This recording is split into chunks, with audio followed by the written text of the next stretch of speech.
All right. Hello, accelerators.org. I am late by 7 minutes because I can't figure out Facebook.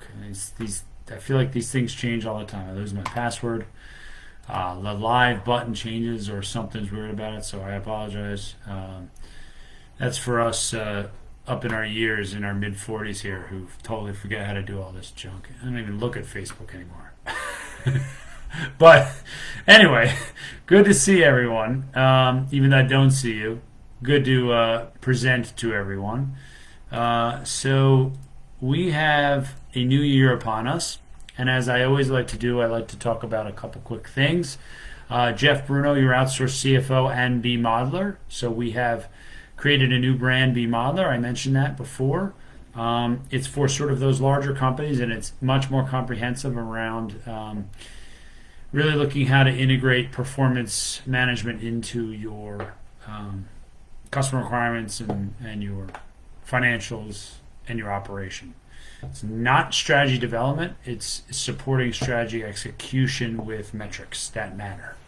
But we're still on a lesser extent, but still doing your outsourced CFO, which is fractional CFO work, which helps companies understand their financials and sort of get a handle on that so they can, see if their business model at least makes sense financially, and they can start to build upon that and not lose not make mistakes along, the journey there of cash management, tax reinvestment planning, and just general bookkeeping and controlling type stuff. So, and how to support that better. So I can talk about any of those things. I've gotten I've got some questions this week. I don't have many, so I think this is going to be a very quick live. And please, I want to emphasize to the group here, I'm doing this as a volunteer, as a mentor. I have a ton of knowledge. Sean, if you're seeing this, hit me up with strategy questions that are related to metrics, financials, understanding of how a concept can scale, when you look at the tolerances of those pieces, constraints in your model that you think might be there and how to ameliorate those, how to quantify pieces of your model. Can your market accept what you're doing? Are you presenting in the right fashion for the customer requirements in your marketplace? And then how do you look to track those to align, to track what you're doing to align with those customer requirements? Like any of those types of questions, I'm happy to dive into, and hopefully that would be even more thoughtful and advantageous in improving your mindset about running your business. So please build the questions up. I'm here. So let me talk about the couple questions that have come on, starting with Neagle Massey says, what ideas would you have to propose me partnering with a medical practitioner to use one of their offices to work from and split revenue? I'm a licensed massage therapist and seeking a space to run my business. The location I'm considering is a building owned by an oral surgeon. I've massaged on the staff at their location and have seen that on the times that I have been there that there are empty rooms. With no upfront money, I was wanting to know what I can offer to use the space for my benefit, and that would benefit them. My first thought was to offer reduced rates for certain styles of massage for office staff and or office clients. I would also like to be able to bring my own clients to this location. How can I make a proposal that sounds enticing and beneficial for us both? Thank you. Neagle, I don't know. I think I would first ask kind of what's your relationship with this provider, because I mean, sharing spaces is a very difficult scenario to do if your business models are not aligned necessarily with what you're trying to do. What I mean is, if you're in an off hours, or if they need flexible space. You might see open areas, but maybe they need flex space for drop-ins. I mean, I don't know. I'm not sure on what the type of business is that they do as an oral surgeon, but maybe they have consultations where they need to use some of those spaces. That yeah, they're not used constantly, but if they have a massage in there where you're locked in for an hour, um, they might need. So I think it'd be best for you to say, what is your business model? What do you do with this space? How do you monetize the space? And why? And I'm trying to see if I could help you out, because if you're not fully monetizing the space because you have excess, maybe I can come in and pay you a rental fee for the space so I can do massages, or other ways. I don't think someone is going to just say, "Oh, sure, I'll take massages for my office staff." That's not going to fly. I mean, I doubt it. Yeah, for a one-off for a week or two, but I don't think that is an ongoing trade.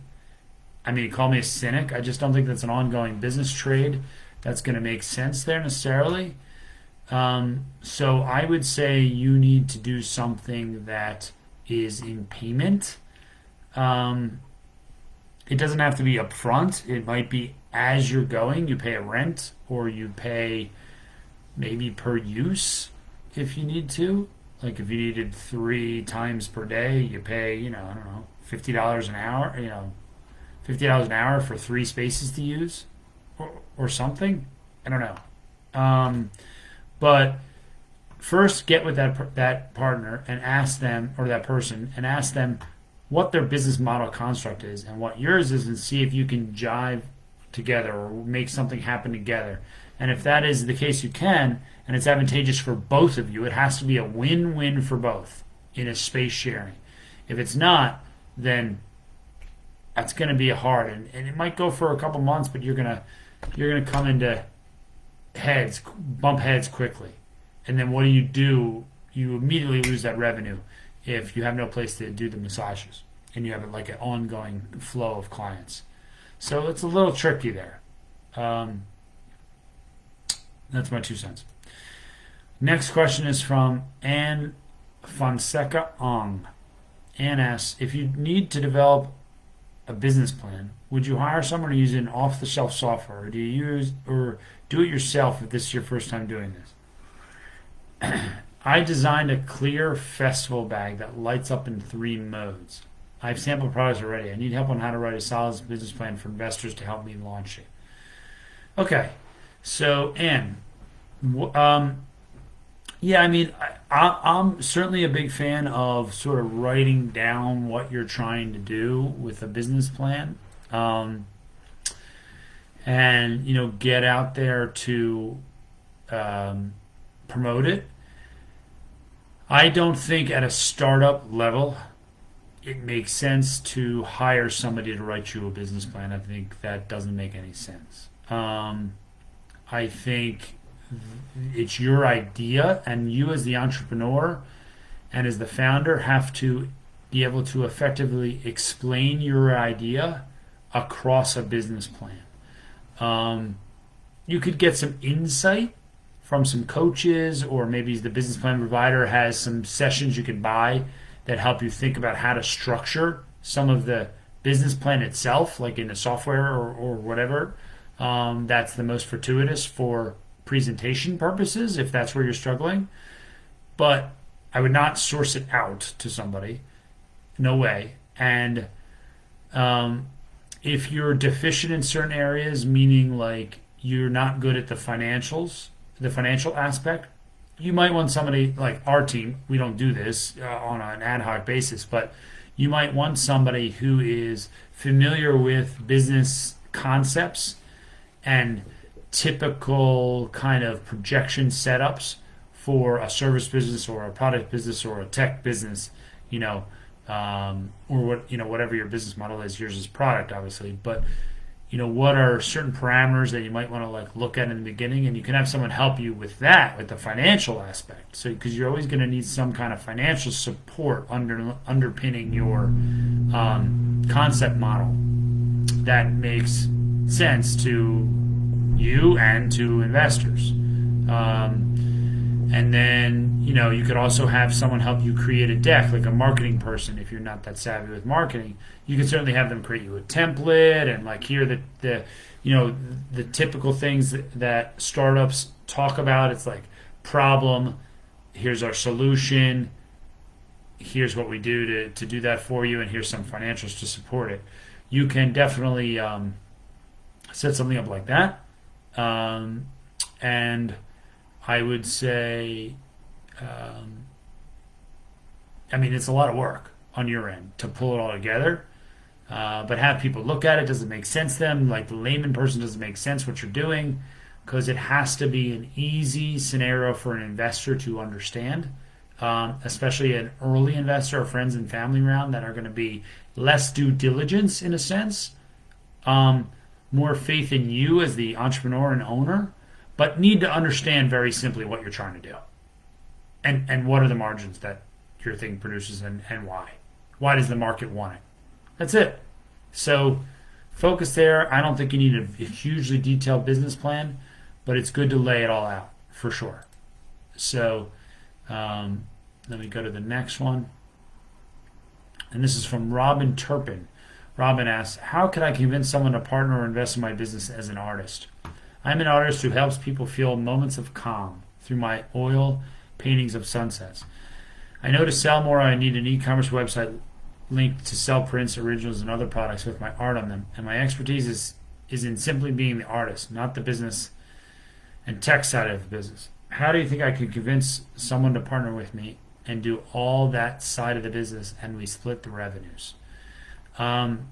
Robin, I think I met you before on one of those internal groups we had. So artists in general, Robin, as I'm sure you know, I'll put it this way, it's a very competitive and difficult arena to gain a foothold in. This is not discouragement. I'm just saying, like, you're really applying to a select group, of people who want to buy your product, and they have to like yours over other calming pictures, and why would they like it, and so on. So it's very hard to how do I put this, like, market to that market with a website and so on. It's just very hard to get to that niche of that people. So I think you're right that you need that. You need a website, or you have no presence, and there's no other way to do it these days besides walking around your neighborhood and knocking on doors. So I think the best way to do that is to maybe have someone who has experience in online, artist marketing, or maybe there's a platform out there that has a way for you to upload your stuff in front of a large audience, and maybe you sort of get a little viral traction with it if somebody likes it, and then the people latch on. I don't know. But I think you want to find a partner who knows how to do this, likes what you're offering, and sees value in adding you to their product list or adding you to their marketing website thing, e-commerce piece, and then you get some traction there, and then maybe you can start to build on your own, sort of hitting off of that market. I think it's hard to get somebody to invest with you, like you as an artist, unless they are bringing an expertise that they feel comfortable that they can use to get sales your way. Otherwise, it's very daunting. Um, so that's what I would research is people who do that as a business model, or know how to position. You might have to pay a little bit first actually to get some traction, and then maybe some people see you and they're like, oh, I really like this, what she's doing. I think there's a market. I'm going to help her expand this, and I'll put some money in, and or I'll just do it for free for her to help her expand because it's good for my e-commerce site. So maybe that's some thoughts. Again, it's when you say invest in your business, this is not too much of a, I'll say, financial decision. Is this is more of like a marketing and your market and how do you get to it decision, to see who's willing to come and work with you, I think. So next question, Emily Imber. Okay, so these next two, I saw these earlier. These next two are marketing questions, and I can't answer these. These are straight up marketing questions.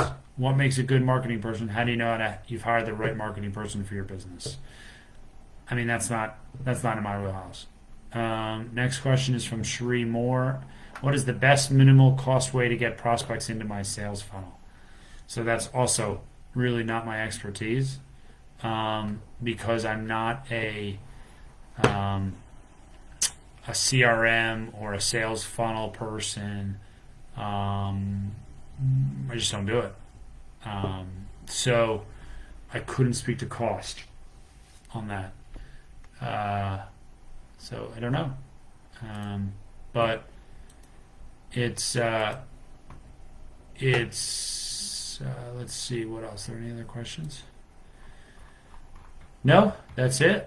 So Robin, I hope that helps. I mean, I know it was a little sporadic there, but and the other few questions. And then what I'll say is, for the start of 2023, just to the group here, whoever's going to take a quick listen to this, make sure you start out the year with goals, and you tie, like, it could be sales goals or whatever, and tie that into your underlying business support mechanism. If I have a goal to do $500,000 in sales, what are the downstream activities that me or my team need to complete in order to fulfill that much in volume? And then separate that out over projects, over time frame, or whatever, so that as the sales come in, you know you can handle that across a scenario and you have enough cash flow to get through that. I mean, that's pretty much it. It sounds elementary. It's a little complicated, especially when you get down to some more complicated models, but